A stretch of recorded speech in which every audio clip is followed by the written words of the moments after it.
Welcome on Roadkill Garage. We are stock riding in our awesome vintage international pickup truck. On our way to pick up even more vintage goodness. And this thing hadn't run in 21 years.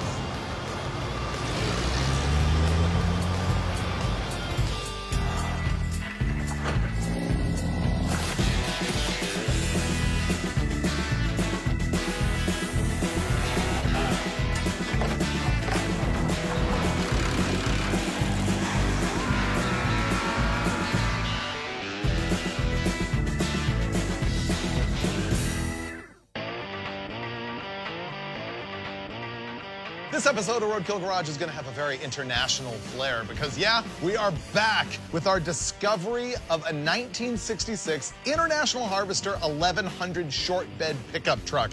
We found this on a previous episode while road tripping our 40 Ford around some junkyards, and we didn't find anything in the yards that we had to have, but we got a tip on this truck that needed a rescue and came to find it in this garage. This thing has been sitting for 20 years. Our job's to make it run. Well, I just want to explain something to you, Freiberger. I'm ready. Well, I'm a farm boy, right? And we come in two colors, red and green. Uh-oh, I've seen a lot of green on your property, but wait, I've also seen some red. I bleed red, bro, because I've got the International Farmall 686, the 766, and the 1066, and I put some mileage and hours on those beasts. International red through and through right here, and this is red, and it's an international. Wow, but don't you have a deer parked right in front? No, that's my brother's tractor. Oh, I didn't know. I just borrowed that when all my internationals were broken. So I get it. All right, well, I didn't know we had an international man on our hands. I knew you were an international man of mystery and intrigue. Well, I mean, yeah, there's a couple of different levels of internationalism here. I guess so. Yeah. You know, sometimes I'm like Mr. Like, hey, did you know in 1972 this was invented by Bob International and all that garbage? Yeah. Not me this time. I've got no idea what's happening with this truck. So I think we will go to my basic, which is always what? It's the first thing we do on something like this. Air up the tire. No, make it run because nothing else matters if the engine doesn't run. Wash the windshield. No, make it run. Oh, let's make it run. That's a good start. How do you even open it? Freiberger. You pull it towards? No. That's the safety catch. There, now pull that up. There's the safety catch. Oh. Oh, 6 in a row can't go. Let's put a battery in it, turn the key. Can we go a little deeper? How about, I think, pull all the spark plugs out of it, change the oil, spin it with the plugs out to try and get some oil pressure, and see if it has spark. And then we'll hook up fuel and start to try and make it fire. Man, it's like you've done this before, David. Maybe once or twice. Yeah. I like this truck. It's just super cool. I don't want to touch it because it's got that barn find dust perfection going on. And I'm gonna lean on it and get dusty. Ooh, look, the plug wires are already marked. They're marked with aluminum foil. I've never seen aluminum foil used for that purpose. That's genius. Yeah. Why does this say 3? That's 4. Maybe someone switched the spark plug wires around as like an IQ test for an auto mechanic. It's possible. All right, well, we're gonna have to investigate the firing order first thing. You know what? On a lot of these, the firing order is cast into the intake manifold. It says firing order right there. What does it say? It says 1, 5, 3, 6, 2, 4. 2, 4. So it is correct, but mislabeled. More disturbing is the fact that the distributor is completely loose in the block. Why would that be, David? This is an uh-oh. Oh, no. This is the kind where it's an external vacuum advance. The vacuum advance rotates the whole distributor. Oh, yeah, you're right, David. Yeah. I'd never seen that before. You just called that out as though it's a very familiar mechanical device. I told you I know nothing about this truck. So these are wired correctly, labeled incorrectly. Let me get a pen, I'll just relabel them.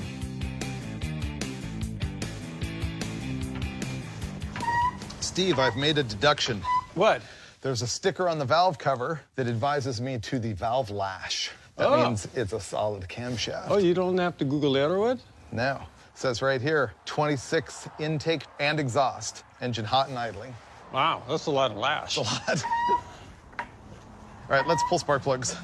Woof. Spark plugs always tell a story, and this is a story of oily deposits. They're all very chunky and black. It's not horrible, just baseline horrible. Fortunately, since we were able to buy this truck months ago, we were able to order many of the parts that we needed, including a new set of tires. So I'm gonna pull all the wheels and tires off too. So it looks like it only had about 6 or 8 ounces of motor oil in there. It was brand new and clean, so that's kind of suspicious. So the plot thickens.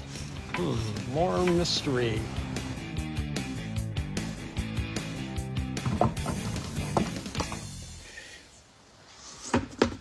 Weird.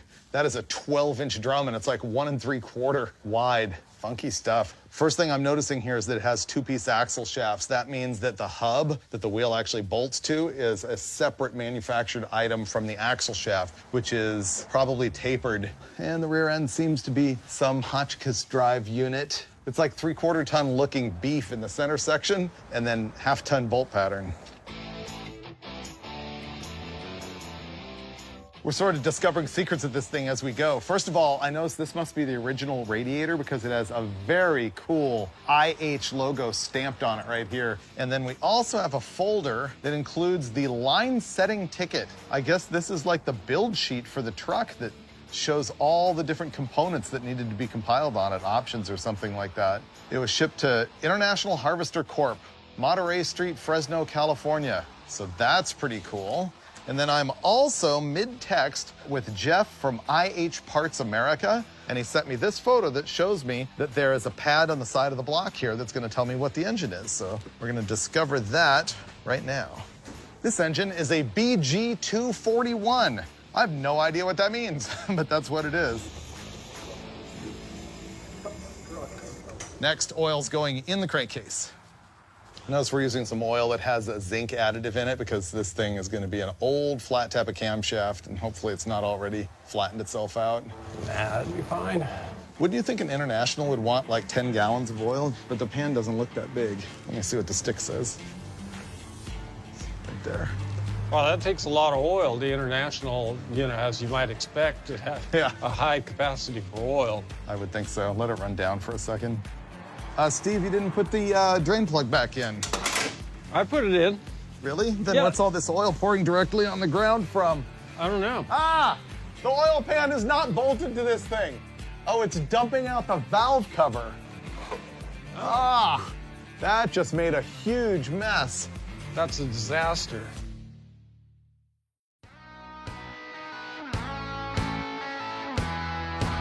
Just now we were pouring oil in the thing, and we essentially poured a gallon of oil directly on this guy's floor. And it looks like there is no valve cover gasket, or the valve cover gasket's leaking so badly. I mean, it dumped hardcore. I think someone must have pulled this off at one point and then wrecked the gasket and then just slapped it back on and put the for sale sign on it. It's starting to scare me about, like, why was this parked? We don't really even know. All right, will the valve cover come off now? And this is an oil bath. Don't pull it off and throw oil everywhere because I want to keep this floor dry. You're just mansplaining me. I know it's an oil bath. You did? Of course. Okay.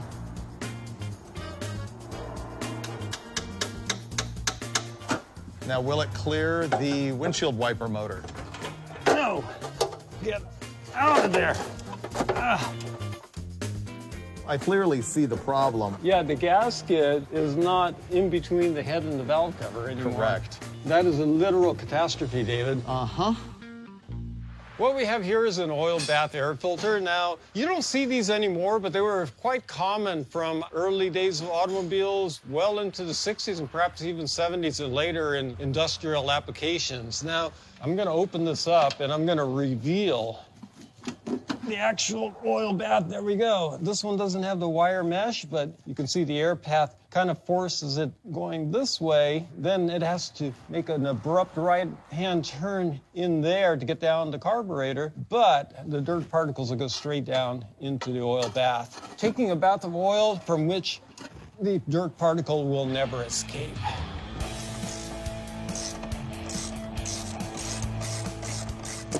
Look at that. Oh, David, you're a mechanical genius. Look how that just quick releases in there. Wow. International's the greatest engineered vehicle of all time. Yeah. I had no idea. Man, maybe I'm gonna become an international guy. That's all clean. The gasket was not very good. Look at the crazy flimsy rocker arms on this that'll probably last 8 million miles. They're impervious to my criticism. Okay, a tiny bit of oil made it into the pan. I would call it a quart low. That's probably enough that we can spin it with the starter, right? Yeah.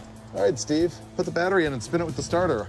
Every time you do one of these rescues, it's the same old song and dance. The battery is long expired, so I've got a Duralast from the local auto parts store. This one is a universal type. It's got top post and also the side post, so no matter what you have, you're going to be able to put this in there and make it work. This truck uses the top post, so I'm going to connect up the positive to the positive, like that. The negatory to the negative. Now I'm gonna jump in, crank the motor, and check the oil pressure. Here's the scene. I've got the spark plugs out. I've got lubricant in the holes. I have the valve cover off. We have most of the oil in the crankcase, and we have one rocker arm that looks a little bit bent. We're gonna try and crank the engine, turn it over with the battery. Steve just put our new Duralast in. He's gonna spin it. We're gonna try and get oil pressure. I hope to see oil coming up to the rocker arms. I hope the engine turns freely. We don't even know that it's not locked up. All right, Steve, crank it, and it's gonna shoot WD-40 out the holes. Contact! Wow, that spins easy. Is that spinning? Yeah. Put your thumb in the spark plug hole and see if it's got compression. Okay, go. That's one. That's two. That's three. Yep. All right, I'm watching for oil to come up to the top. We got nothing yet. Stop! You're smoking the battery cable now. Did the gauge read anything? No. Yeah, nothing came up top either. Yeah, that's not coincidental that neither of those two things happened. No, that's no good. Wow, it spins over smooth, though. Yeah, it sure does. Well, you want to crank it more until the cable catches on fire? Ah, yeah, I think that'd be pretty fun. Go. Oh, you know what? Stop. Oh. We failed to disconnect the inlet line to the fuel pump. We do not want to be pumping the old gasoline throughout the whole fuel system. That was a fail. Hopefully it hasn't picked up yet. I'm gonna leave that right there, and we will notice it when it all of a sudden goes and puts varnish all over everything. I might as well check for spark, too. Here goes. Go. No spark. No oil. No gasoline. This is gonna be more work than I thought it was. Nothing works on this International, Freiburger.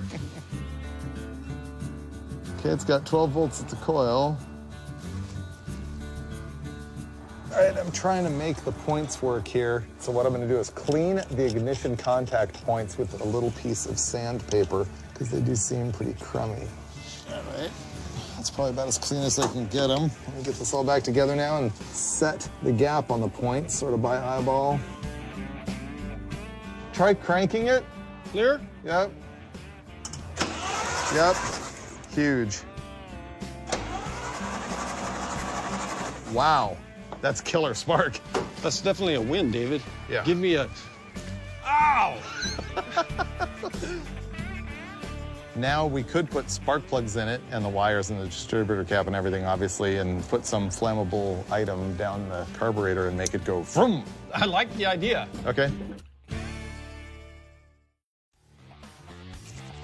Ready? Go. Wow, this thing runs good. Well, we know it runs great. I'm gonna have to rebuild that carburetor. We're gonna have to get fuel to it. This is a really good start, though. Tomorrow, the valve cover gasket's gonna show up, and I'm pretty sure I can get this carburetor rebuilt and make Steve rig a fuel system. Are you ready to be just elated? The oil pressure gauge, what? Perfect. Yep. This is great. My next job is going to be figuring out the brakes. I'm going to run through and just pull all the drums off, see what's going on in there, inspect all the rubber hoses, make sure nothing is crushed. Right now, the brake pedal just goes straight to the floor and the master cylinder is empty, so there's a leak somewhere. But I got to be honest, I've seen vehicles that have sat for 20 years and they will drip all the brake fluid out of them, but then you just bleed them and they're like totally fine for, you know, months to years at a time. I think, yep, got it. Ta-da! Wow, those are big diameter and really narrow from what I would expect to see off the more conventional full-size trucks of the day. I don't see anything super horrible. I do see that the adjuster is off. So this cable right here goes to this and holds up the self-adjuster here at the bottom. I don't see any leaks out of the wheel cylinder, so this is actually pretty good. All right, let me hook up the cable and put this back together. Ooh, that's Freiberger brain right there. All right, fixed.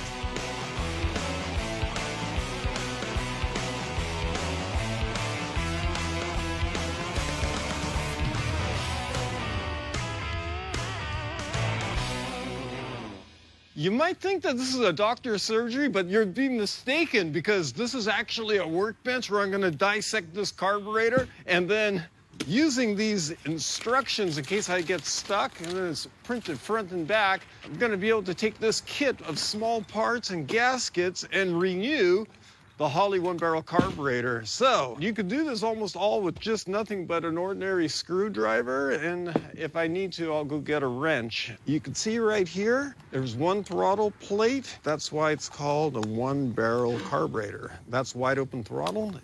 That much hole is all you get for air-fuel ratio to make its way into the engine.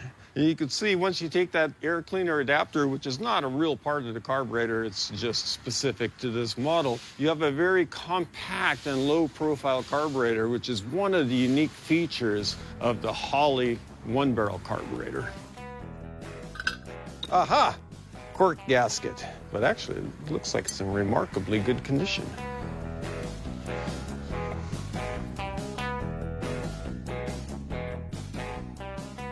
I've looked at the entire brake system and cleaned up a certain amount of stuff. I've also checked the front wheel bearings. That's all good. The only thing I've found in this whole operation is this right here on this brake soft line. You can see that it's all cracked right there. Now, what this is the rubber outer covering of that line. I've very carefully looked, and that inner part of it is still okay. There's no world where I would tell you to run this hose, but there is a world where the replacement that we got is wrong, and we don't know if the engine runs yet, and I think it is good enough for the brief driving that we're going to see before we analyze all of those things. So I am going to leave that as it lays for the time being. We will have to fix that later. I have the carburetor completely disassembled. Now it's only a matter of cleaning it and then reassembling it with the new parts from the carburetor kit. Okay, Dulcich's observation is that this master cylinder might be new, but sitting around forever. The seal's pretty good. There's no corrosion on the underside or top side of the lid. So I'm just gonna fill her up. Let's see what we get. Okie doke. That's a lot of brake pedal travel. Look at the size of the pedal pad, man. It's like I'm driving a semi-truck. Going down. Oh, I can see bubbles coming up. Yeah. I've got a bucket that's filled with various solvents. I've got some carb cleaner in there and some brake clean just to make it a little bit stronger. It cleaned it up pretty nicely. After a little bit of brushing, it basically all looked like brand new. So I'm gonna take that over to the bench, use the small parts out of the carb kit, get it all back together, and it should work perfectly. All right, it seems like the master cylinder is holding fluid. We haven't got leaks on the ground or anything yet, so the bleeding's gonna begin. All right, hang on. I'm gonna try and open it a little more. See if it squirts more. Okay, hold it down on the next one. All right, you can go up. All right, this side is bled, so that's good. When I'm rebuilding a carburetor, one of the things I like to do is lay all of my parts out in an organized fashion, including the fasteners, so that there's no confusion about what goes where or parts left over or anything like that. The other thing I like to do is spray all of the parts, including the gaskets, with a light penetrating oil. I feel that it helps stuff seal together better. It helps keep corrosion at bay for a while anyway. And don't worry about the excess. It'll dry up and it won't cause any type of problem.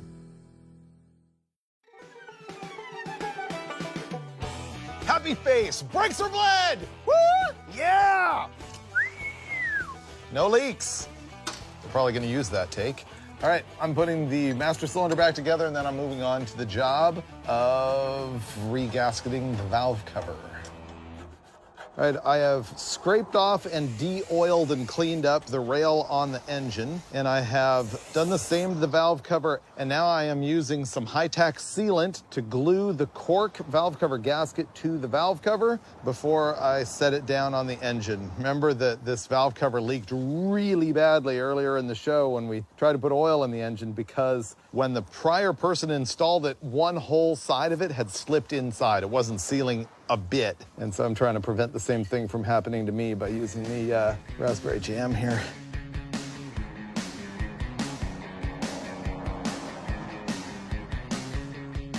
See, that's what they did. I need to not do that. I am gonna let that dry for a while because I need it to be good and stuck on there. I do not want it slipping in again.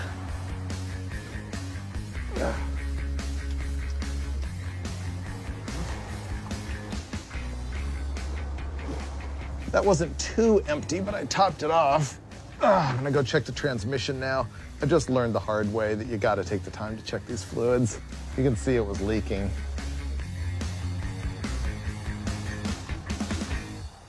I just took apart our canister type oil filter. This thing's massive. You can see it's got clean oil in it from when we were just priming the engine and everything.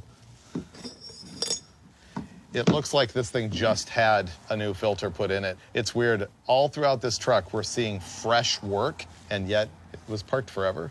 Has an original decal on it. Printed in United States of America, as you would expect from International Harvester. It is overkill at every step, like this level of filtration for this inline six that makes 140 horsepower on a good day. And that good day was 50 years ago. There. That seals it against the block. This wrench is going to need 100 spins to get this to come up all that far. Yeah, it's good and tight. All done, David. All right, I bodyworked the valve cover. I glued the gasket on there. I let it dry, and hopefully it's going to seal. Steve's been working on that carburetor all day. I've been narrowing down all the little details of perfecting this thing. Wow, that was a nice drop.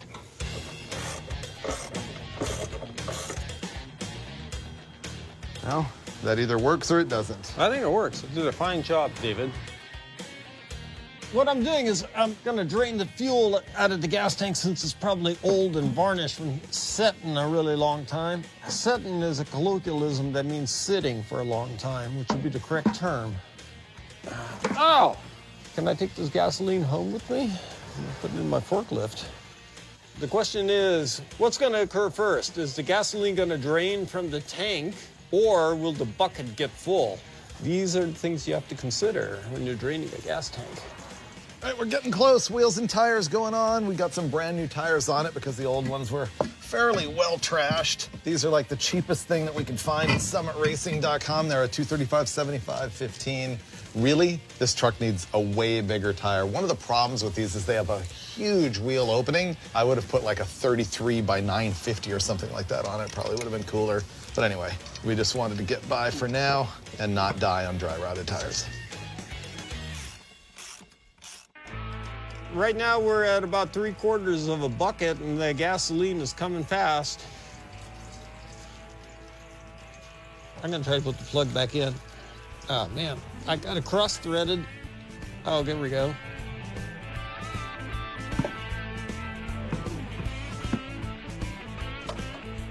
I have the carburetor all rebuilt. You might notice it looks like brand new. I'm gonna put it back in position, then try to attach the difficult to attach linkage in a couple of bolts, tighten her up, and she's on.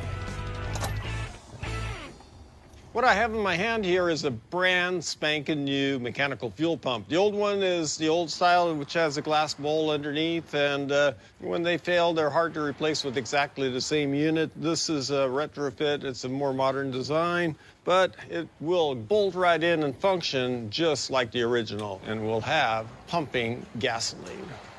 The tinkering is almost done. All we need is a fuel system, and we can make this thing run. And I'm also going to install some front shocks because of this. Steve, this is the worst thing I've run into on this truck so far. Look at the whole front bumper moving with the axle and steering and everything. Yeah, there's something awry, I think, but I can't detect what exactly it is. That is bad. You would think that the structure of the vehicle would be more sturdy than that. I'd expect more from an International. Yeah, me too. So you gonna do fuel system? Yeah, I'm gonna go underneath, put some fittings into that fuel pump, then get some hose and get everything connected up, and boom, we'll have gas to the carburetor. You're gonna have to put a tank in a bed, right? Well, unfortunately, yeah, we discovered that we've got a totally rusted and clogged up fuel system, so that needs a complete retrofit. And I checked local auto parts all around town, and there's no fuel tanks and lines for a 66 International in stock anywhere. You know, you say 66 International. It turns out this thing's probably a 65. Oh, are you trying to embarrass me in front of the whole audience here, David? No, because I would have no clue. I need to look at the paperwork. The title on this might actually even say that it's a 66, but I had some viewers telling me that the 66 had a bar that went all the way across. Oh, really? And also, this thing is a D1100, which would have been a 65, whereas an 1100A would have been a 66. All right, I'm gonna see if these things work. I ordered these shocks for like a Jeep truck or something. They might not fit. I think they'll fit. Okay, I'll do this side first.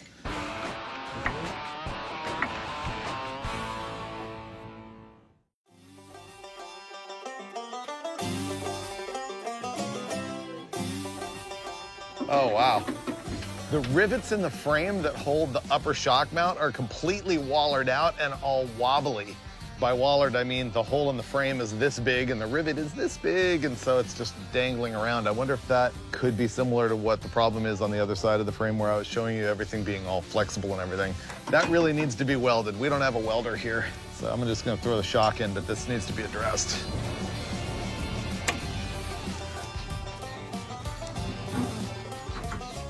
Nice, that's gonna function.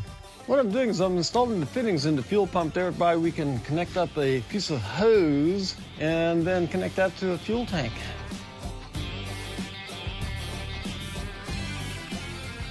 A big old jug of gas.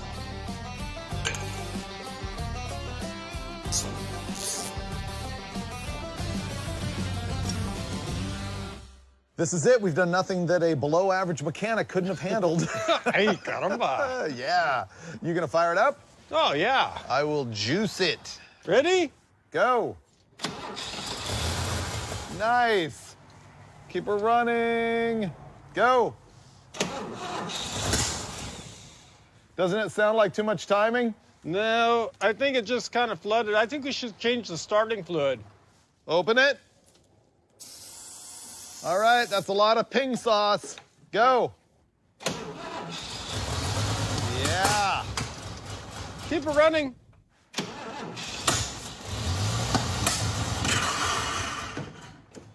We've got a fire! Fire! Ah! That's pretty burny. Ah! That's a lot of fire, Steve. Steve, we could actually use a towel if you can, like... Ah! I need a new microphone now. All right, start it again. If he had hooked up the choke, we would have this thing like actually running right now. Just use your hand. Okay.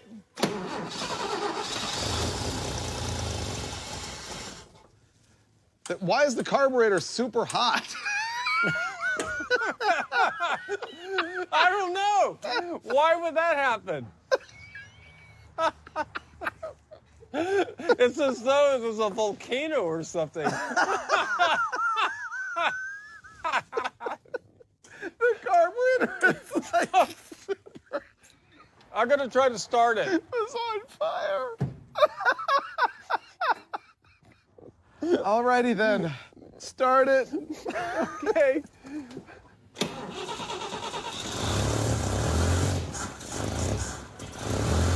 Yep. Cool. It's throwing all sorts of water at me. Radiator cap's leaking everywhere. Ah, it's spraying me with antifreeze in my eyeball. Set the idle. There's zero rubber on this radiator cap. We need to fix that. Shut it off.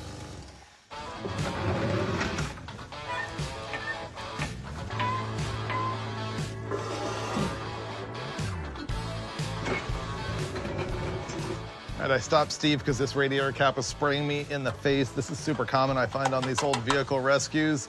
No rubber at all on that deal. Duralast, brand new, with rubber and sealed and goodness. Now I will not take antifreeze to the face anymore. Ready to slam the hood? Wow, look at all the dust. You know what's crazy is we'll never have to open that hood again on this whole adventure. I know. Wow, I'm gonna remove the kid graffiti. You got Kilroy over there and it says kill me over here. Ready? That is ready for the road. Oh, yeah. So I wanna drive it out of here and go to a coin-op car wash. That's a great idea. Yeah.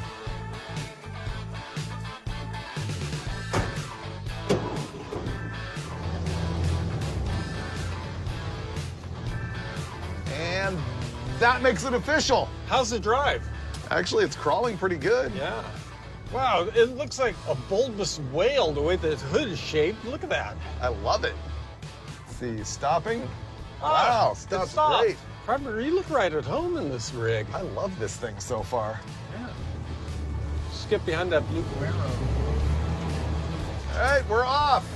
It's moving under its own power for the first time in 2+ decades. It seems like it's been on the road all this time. God, the International's pretty good.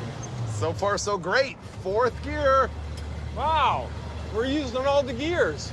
That's 2,300 RPM. Now I'm decelerating. You know what? It's not smoking either. The engine's not smoking. No, this engine runs like a top. This thing is a score. All right, we've done a complete mechanical restoration. Now, the cosmetic makeover.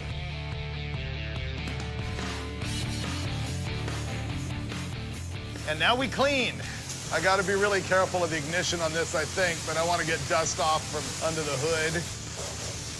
And this is the moment it goes from being sort of a garage find to actually being back on the road and good. Man, it's super rewarding to be able to rescue something that's this dirty, just making it clean.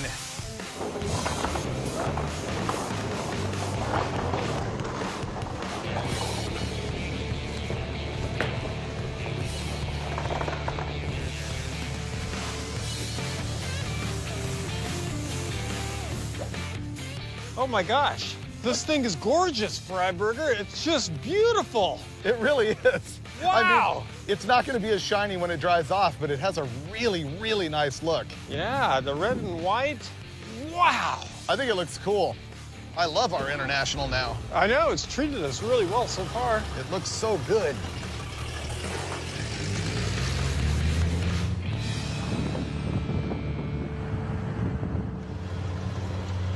First time on the motorway right now. Yep. We're on the highway, wide open. That's wide open? Yes. Wide open and forth. Wow, it's just a smooth delivery of power. It is. It's pretty bold of us to go basically 4 miles and get right on the freeway. Yeah, and go as fast as the vehicle can go, too. Top down. It'll go more, I just don't really want to. Yeah. How's it feel as far as steering precision? It pulls to the right, but it's not bad. Okay. I don't feel like we're gonna die. No, I feel pretty safe right now. It's a lot smoother than I anticipated. I really like the view over the hood on this thing. Yeah, I know. It's like the prow of a nuclear submarine. Yeah. Wow, it survived its first leg on the freeway. Yeah. Not bad at all. Headed out to the farmland in our International. Oh, let's see how it does on the railroad tracks. Ready? Yep. Oh, dude. Yeah.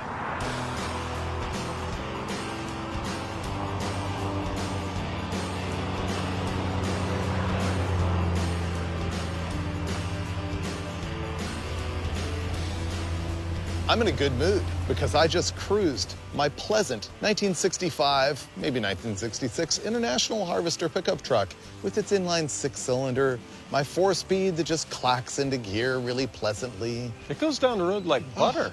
Just like Smooth. the model of relaxation. It's amazing how much gasoline can go down a 1-barrel carburetor. There's that too. It gets pretty bad gas mileage. It also now has no brake pedal. That's sort of gone away, and the headlights don't work. So we were cruising by our buddy Wiley's house, and we figured we'd stop in here and see what's up with the brakes and fix the wiring. Oh, we need brake lights too. We have the thing on the lift and torn apart. Sure enough, we have a blown wheel cylinder in the right front and the left rear. We're also noticing some other problems here. In order to train you sort of what's going on, let me show you what a wheel cylinder is. You may have never seen one if you are a disc brake person. This is a little hydraulic cylinder.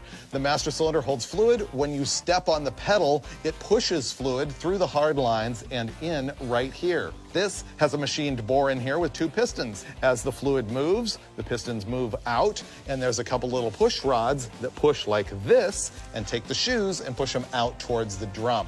And International made it so that the wheel cylinders are the same in the back as they are in the front. So we have 2 sets of front wheel cylinders, and we're gonna replace them all. But that means we're also gonna have to tear apart all the springs and everything in the brake kits. So here we go.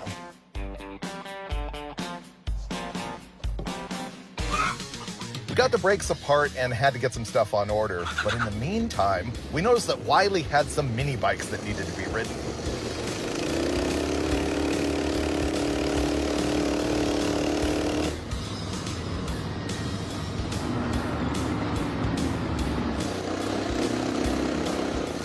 Steve's gonna fall down.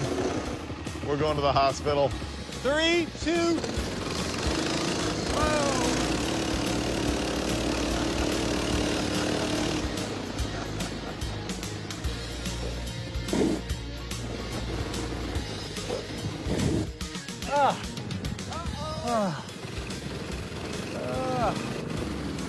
Are you dead? I smashed my glasses. Did you break a leg? No, I landed on my glasses. They broke my fall, but now I ruined my glasses. That was painful. Yeah, I'm sure. But nothing's broken? Nah, I'm all right.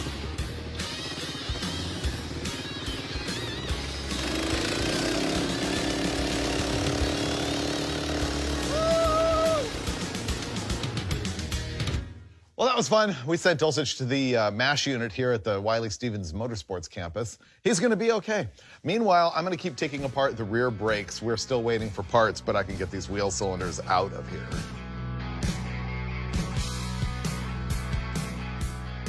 Finally, new wheel cylinders all the way around, all 4, and new hoses. Something we should have done days ago, as you know. Dig this crazy brake setup on the driver's side. Now we've got a brake hose that comes off the wheel cylinder. That's normal. This contraption here is actually a banjo 4-way fitting. We have a fitting end on this side and another fitting which is part of the hose on this side. That sandwiches into a double O-ring seal which keeps that from spinning and leaking. So I think we can make this work and be leak-free.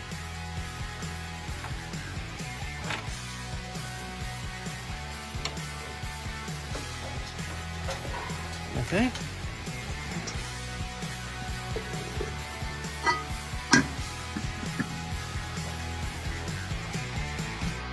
Coming down.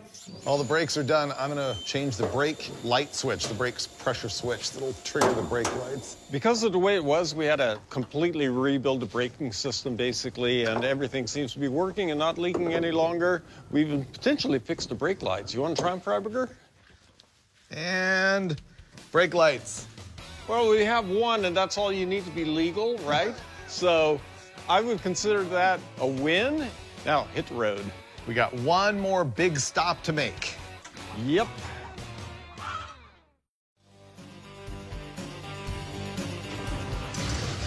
Whoa! Fired right up. The International is back in action.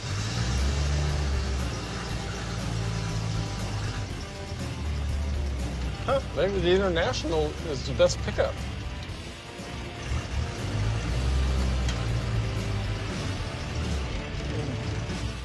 Everything we fixed works beautifully, Freiberger. Yeah.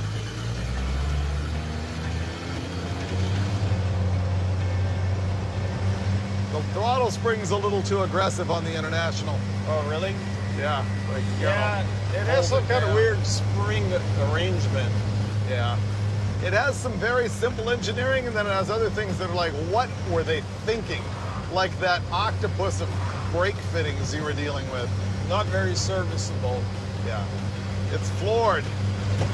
Yeah. Wah. See, this is actually the kind of country that this truck is made for. Yeah. The rolling hills, the 2-lane highway. It's pretty nice. Yeah. We were really lucky that the brakes blew out right as we pulled into Wiley's driveway. Yeah, if that happened on the freeway, it would have been a disaster. So why are we cruising around aimlessly in our international pickup truck? Well, you remember the episode when we discovered this truck. We had fixed up our 40 Ford four-door sedan and cruised it around to some junkyards and ultimately came up with this vehicle. Well, I was thinking it would be cool if for this episode, we fixed this one and cruised it around to find something else. So Steve and I have been shopping for cars and stuff this whole time, and we didn't find a car, but we found something else that's gonna help us out with one of our more popular project cars. Well, here's our prize. We're not picking up a car, we're picking up an engine and a transmission for a car. Do you remember our Pontiac T37? This is like our greatest junkyard rescue of all time. Finnegan and I pulled it out of L&L Classics in Idaho. We ultimately did an episode of Roadkill with me and Dulcich, where we drove that car through Times Square in New York. We were like superheroes on that one. Everyone loved that thing. So fun. We love that car, and we're picking up a new 1976-ish Pontiac 400 core so that we can build a new motor for the T37. Load her up. Yeah. Perfect. Set her down. Right there is the spot. Man, the International didn't even flinch at the weight of the Pontiac and the Turbo 350. And out. Out. I think that was a big win. I mean, we got the International running and driving after ages, and it's actually kind of mint. Well, I know you fell in love with it, too. I did. I don't know what you're going to do now if you have room in David's home for, like, neglected and abandoned trucks. I know. Or another one. It's one of those vehicles, like so many of them, that to me is so original, so perfect. This is honestly the best, cleanest, most rust-free, stock, original, functioning vintage truck that you're going to ever find anywhere. Oh, yeah. It's really hard to find them like this. If it was a Chevy Ford Mopar, no, forget about it. No way. And that just tells you, sometimes if you look a little further afield, you never know what you'll come up with, right? Yeah. The International. And it's probably too nice for me to cut up, so we might end up passing the thing on. And that would make me happy because I would just cut it up and like put a Hemi in it or something, and then it would be completely ruined. But I will cut up our T37. I wouldn't cut up our T37. I will modify our T37 and turn our new 400 into a 455 and make a fire breather out of it. I think that could be a monster. And if we ever do, you will see it on an upcoming episode of Roadkill Garage.